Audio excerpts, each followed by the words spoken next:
السلام عليكم ورحمة الله وبركاته. ازيكم يا جماعة؟ من يا رب تكونوا بخير. وحشتونا جدا جدا جدا، احلى واجمل المشاهدين في الدنيا. قبل اي حاجة طبعا احب اشكر كل الناس اللي دخلوا جداد عندنا في القناة وشرفونا باشتراكاتهم الجميلة اللي دايما بتسعد قلوبنا، ويا رب دايما كده نكون عند حسن ظن حضراتكم وقد الثقة الغالية اللي انتوا بتدوها لنا. احب افكر حضراتكم دايما ان احنا بنستنى منكم الدعم باللايك والاشتراك في القناة وتفعيل زر الجرس عشان يجيلكم كل جديد من فيديوهاتنا ان شاء الله.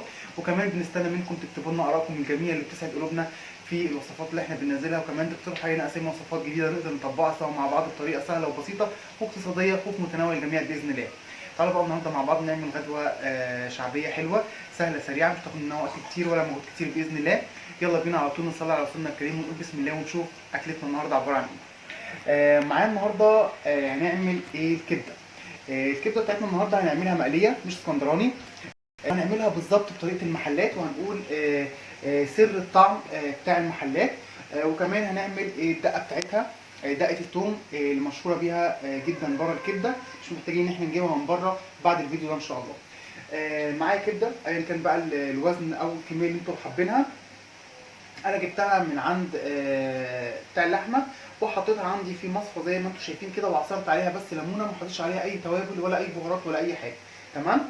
ده كده بالنسبه للكبده. ومعايا كمان رده ناعمه. رده الكبده يا جماعه بتبقى رده ناعمه مش رده خشنه، زي ما انتم شايفين كده. ماشي. ده كده بالنسبه للكبده، مش هنحط عليها اي توابل ولا اي بهارات، غير بس هندي الرده سنه ملح وسنه كمون، بس مش اكتر من كده.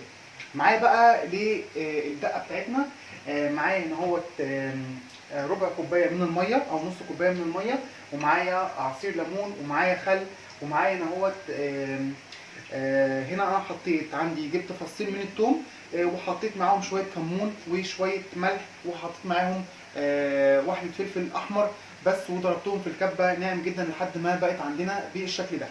ده كده بالنسبه للدقه بتاعتنا. طيب هنتبل الكبده بتاعتنا ازاي؟ نجيب عندي صينيه او بوله او اي حاجه ممكن عندكم تتبلوا فيها. هنزل عندي بالرده،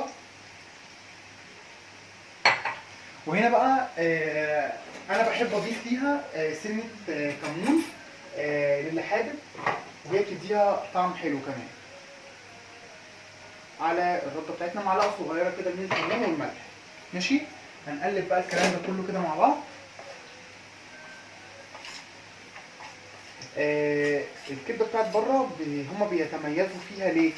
ان هم مش بيحطوا مش بيتبلوها، يعني مش بيحطوا معاها ملح او الكلام ده. احنا لما نروح نجيب الكبده بتشوفوه بيطلع الكبده من الطبق اللي هو حاطه فيها، ينزل بيها في الرد على طول ويقلي. فهو ده اللي بيخلي بتاعت البيت تفرق جدا عن بره. ان احنا في البيت ممكن نحط بقى توابل، ممكن نحط فلفل ملح، نتبل الكبده بالكلام ده.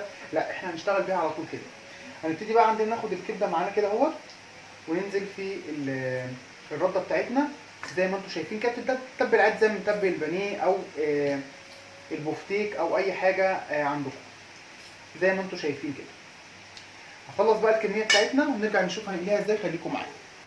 ورجعت لكم تاني بعد يا جماعه، بعد ما خلصت الكميه بتاعتنا تبلناها بتاعت الكبده. حطينا بس الزيت عندنا على النار يسخن شويه عقبال ما نعمل مع بعض ايه الدقه بتاعت الكبده.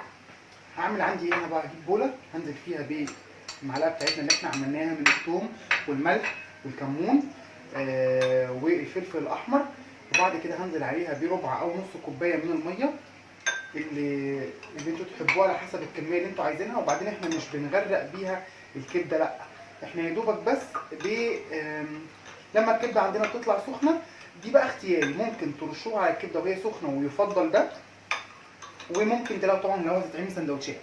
لكن لو هتتاكل كده عادي جنب مثلا مكرونه او كده، لا، ممكن تسيبوها في طبق خارجي واللي عايز ياخد منها. تمام. وهنزل عند كده بقى عندي بالليمون، وبعد كده هنزل عندي بالخل. لكم ان تتخيلوا بقى الميكس ده كده مع بعضه بيعمل طعم الكبده عظمه. هو ده بقى السر بتاع المحلات او السر بتاع المطاعم اللي احنا بنجيب منها الكبده لما بنروح نجيبها من مكان شعبي او من محل شعبي. هو ده اللي بيميزها عن اي حاجه ثانيه. طيب في معلومه بس لحضراتكم، في ناس بتغسل الكبده قبل ما تقليها. الكبده اولا هي بتبقى عباره عن دم، فلما بنيجي نغسلها اولا بتعمل معانا طعم وريحه مش كويس، بتبقى زفره جدا، فما يفضلش خالص ان احنا نغسلها. الاصح والاحسن والافضل ان احنا نحطها في مصفى ونعصر عليها زي ما احنا قلنا ليمون، بلاش خل لان الخل هيغريها.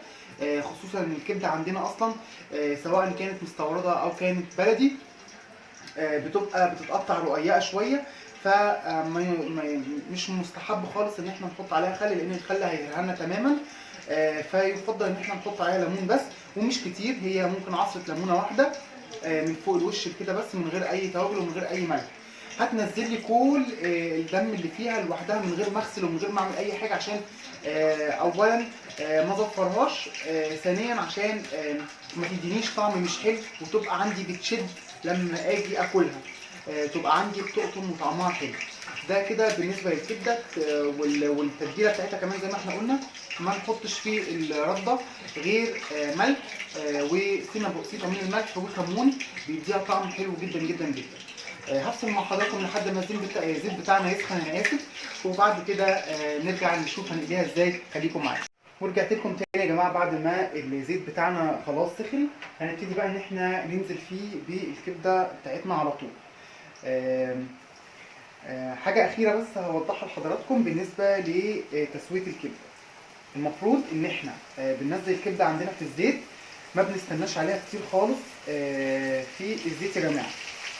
يعني بمجرد ما بنزل بيها زي ما انتم شايفين كده، هروح على طول قالب عندي على اليمه الثانيه بالظبط دقايق، مش دقايق كمان، يعني ثواني معدوده كده، وبعد كده بنطلعها على طول علشان الكبده بتاعتنا ما تنشفش. وده كمان من الحاجه اللي بتميز الكبده بتاعت بره، ان هي بتبقى يعني احنا لما بنروح كده نجيب كبده من محل بره بتلاقوه يا دوبك اول ما بينزلها في الطاسه او الصينيه الطاسه دي اللي فيها بيروح مطلعها عندنا على طول. بصوا يبقى شكلها عامل ازاي، فاتحه جدا حلوه جدا،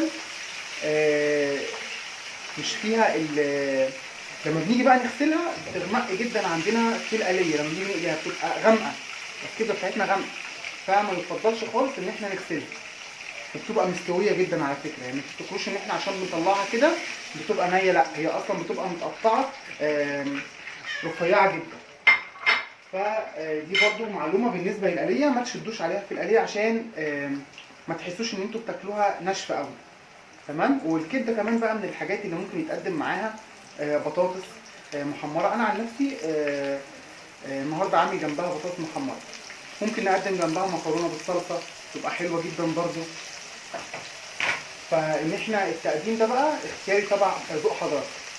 بصوا انا حبيت برضو ان انا اقلي معاكم كمان صينيه او طاسه علشان تشوفوا هي بتبقى عامله ازاي. ما بنشدش عليها خالص في التسويه، اول ما بننزلها عندنا في النار زي ما انتم شايفين كده في الزيت يا دوبك تاخد وش اليمه الثانيه اقلب اليمه الثانيه وبعد كده اطلع على طول. هما كمان في المحل بيبقوا بيعملوها كده على فكره، يعني مجرد ما بيحطوها في الطاسه اللي هما بيقلوا فيها دي يا دوبك تقلبتين ويروحوا مطلعينها، سواء هي او الكبده البلدي او الكبده الجملي، بتطلع بنفس الطريقه بنفس الشكل اللي انتم شايفينه ده. بصوا فاتحه عندنا الكبده، فاتحه عندنا خالص ازاي، ما فيهاش اي دم ولا فيها اي لون غامق. هفصل بقى مع حضراتكم، هكمل باقي الكميه بتاعتي ونرجع نشوف هنقدمها ازاي. خليكم معايا. ورجعت لكم تاني يا جماعه بعد ما خلصنا كميه الكبده بتاعتنا. احنا قدمناها زي ما انتم شايفين بالطريقه اللي انتم شايفينها دي.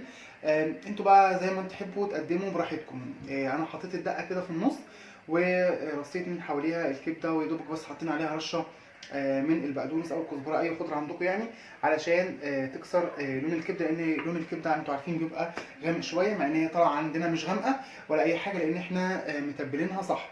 جربوها. اتمنى كده يا رب الفيديو بتاعنا بتاع النهارده يكون خفيف على قلوبكم، وهستنى بقى تكتبوا لنا في كومنتاتكم الجميله بتسعد قلوبنا جربتوها ولا لا وعجبتكم ولا لا.